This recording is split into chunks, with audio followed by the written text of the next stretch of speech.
Chris, can I just start by mate asking about Patrick? Has he experienced any difficulties with the throat this week? Has he done everything he needs to do, and will he play? Yeah, he has, Corey. It's a good news story, that one. Obviously, we were really concerned with it at the time, and whenever someone spends a night in hospital, there's reason for concern. But he's recovered really well. After extensive assessments and tests, he's been cleared to play and was cleared early in the week. So that's good news. I think you said post-match that you thought it was a football incident. I think Patrick's sort of said as much earlier this week as well. Do you expect Toby to be successful in his appeal tonight? I don't understand the inner workings of the system well enough, or the specifics of the defence to comment intelligently. I'll just repeat what I said post-game, that I think a lot of these incidents are looked at in slow motion or in still vision, that it doesn't really speak to the difficulty in the moment for players. So I'm not really making a judgment on his innocence or guilt. It was more just, I think that the game's faster than it's ever been. The split-second decision-making, I think, is a little underrated in the game. I'd be comfortable if he was cleared, put it that way. Ryan Miers, Chris, starting a new deal, good boost for you guys, and is he a chance to play finals at this stage? Yeah, he's a chance. It's hard to be really specific about his return to play, but it's a great news story for us that he's committed. I must admit there was never too much doubt in my mind. He's going to be an important part of our future long term, and our expectation is that he'll get back playing footy this year. Have you got an update, Chris, on some of the other players who didn't play last week? Lockie Henderson, Mark O'Connor, Tom Atkins. If there was anyone else from last week who didn't play who might be in the mix to come in. Yeah, Jeremy Cameron's the main one there, Lockie. Sorry, yeah. No, that's okay. Yeah, Jeremy will play. We've forecast that for a long time, so it's probably why you didn't feel the need to ask the specific question. And the other guys you mentioned, we're confident that they will come up, probably with the exception of Atkins. So we've got a little bit to work through with over 48 hours until our game, but we were pretty confident last week that O'Connor and Henderson would come up for this game, and that's proceeded as planned. Probably a little bit more doubt over Atkins. I know you've been wanted to be quite conservative with Jeremy's return to football. So given that he is playing, he's obviously 100%. We would expect that he would, not be managed through the game. Is that fair, or do you still think that there's a chance he might manage him through this game? No, we're putting him out there with the expectation that he's ready for the rigours of a full AFL game. That doesn't mean that we won't be agile in our decision making in the moment within the game. And most players these days, even key forwards, get a spell at some stage. So we've got a plan there for him, but it's not one that is so conservative that we would put him in doubt if we left him out there a little bit longer. Yeah. Can I ask about Mitch Duncan? There were some reports last night that the AFL might be looking at bringing forward the finals series. I don't think there's been any official word, but there was some talk that might have been one of the things they were considering.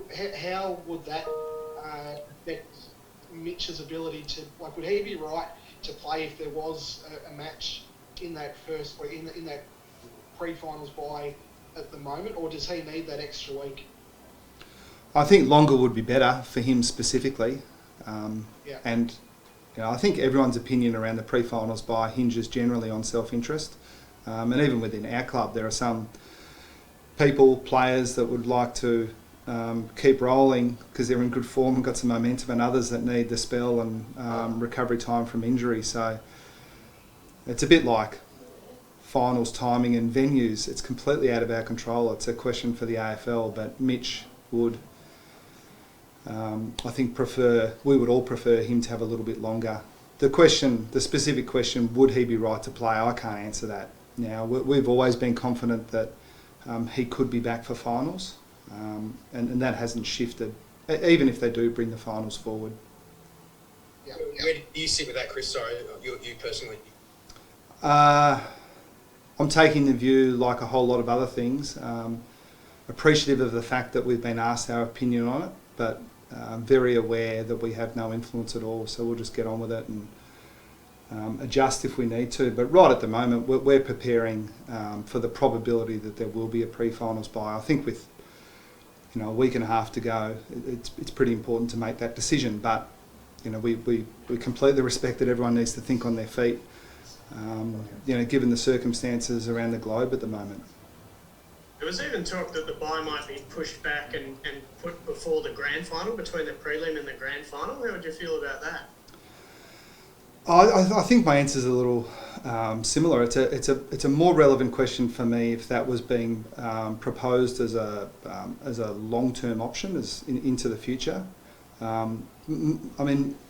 I think our club's position on this year is this is a really unusual situation, and we've got a responsibility to support the AFL and be a force for good as opposed to a stone in their shoe. So they wouldn't make those decisions unless they thought it was in the best interest of the game. And I don't think those decisions will have any bearing on what the system is into the future, assuming we can get back to some sort of normality pretty quickly. Chris, will Isaac Smith play? Yeah, he'll play, Kingy. Yep.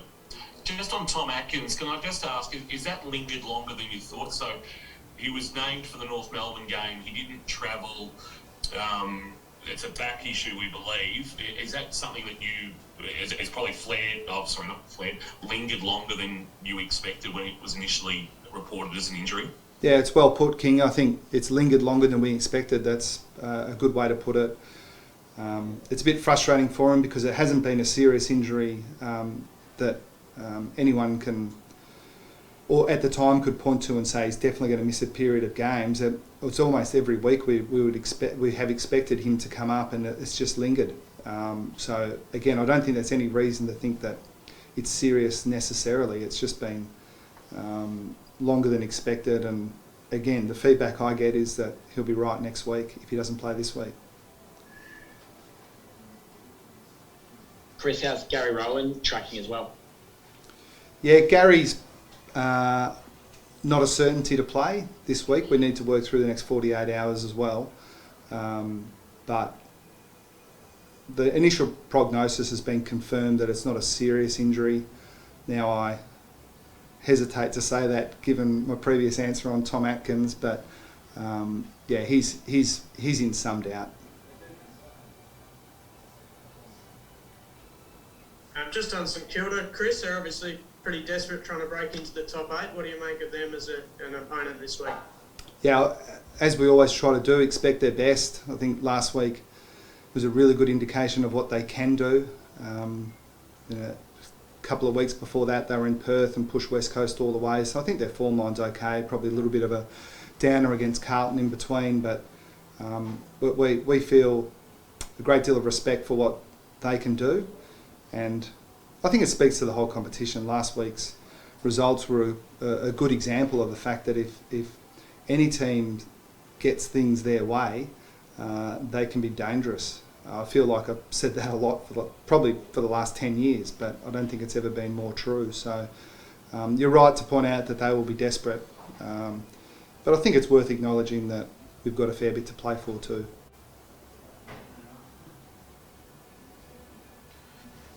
I know he's been listed as 50-50 by St Kilda, Chris, but how much planning goes into Max King? I suppose just generally, but also off the back of particularly that game that he played against you earlier in the season, where it was really only some inaccuracy in front of goal that let him down, but he was quite a valuable contributor on the night for them. Yeah, he was, Lockie, and he, as you would expect of a player of his age, I think he's got better as the season's gone on. He's he's going to get better and better until he hits his peak, which I still suspect is sometime well into the future. He's a super player. Got a lot of respect for him, but they also combine well, which is the hallmark of good forward lines. You don't want to be too dependent on one player, and Membry and young Sharman, good marking players in there as well to complement their small. So, yeah, it's always time consuming when you've got to prepare for a player who may or may not play, but we're okay putting in that time.